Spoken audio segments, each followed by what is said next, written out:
এক কথা বলতে গেলে হোম অ্যাওয়ে ফ্রম হোম। দেখুন, নর্থ বেঙ্গল আজকে নতুন নয়, কিন্তু মানুষের মধ্যে কী চিন্তা হয় যে আমি নতুন নতুন ডেস্টিনেশন খুঁজবো এবং মানে একটু সিরিন জায়গায় যেখানে আমি ডিস্টার্ব হবো না। অনেক আছে খুব ব্যস্ততায় মানে কলকাতায় সময় কাটায়, তারা যখন দু একদিনের জন্য আসে তারা তখন চান যে আমি একদম ডিস্টারবেন্স চাই না, আমি একদম শান্তিতে এখানে কাটাবো দুদিন। এই যে বিষয়টা, এই বিষয়ের উপর যদি আমি জোর দিই, এটা হচ্ছে একটা ইউনিক ডেস্টিনেশন।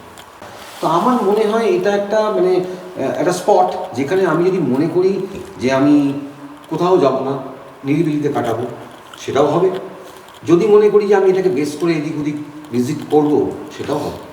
আর সবথেকে বড় কথা যেটা, যেখানে এটা প্লেসমেন্ট, এখানে যে জায়গায় এই ম্যাকপাই রেসিডেন্সি, তার আশেপাশের যে বিউটি, হয়তো রোডস অতটা কলকাতার মতো অতটা নয়, কিন্তু আপস অ্যান্ড ডাউনস এবং তার সাথে প্লান্টেশনস, নার্সারি, নানা রকম ফুল ফুটে আছে, প্রজাপতি, পাখি সকালবেলা ডাকছে, এটা আমার মনে হয় কাউকে টানবে না, এটা হতে পারে।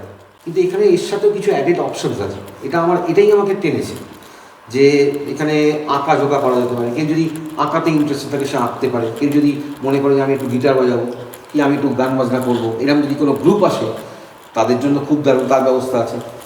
পড়াশোনা বা একটু মানে সেরকমভাবে যদি আমি মনে করি 5টা বই দেখে আমি একটা লাইব্রেরিতে আমি বই পড়বো, কফি খাবো, সেটা হবে।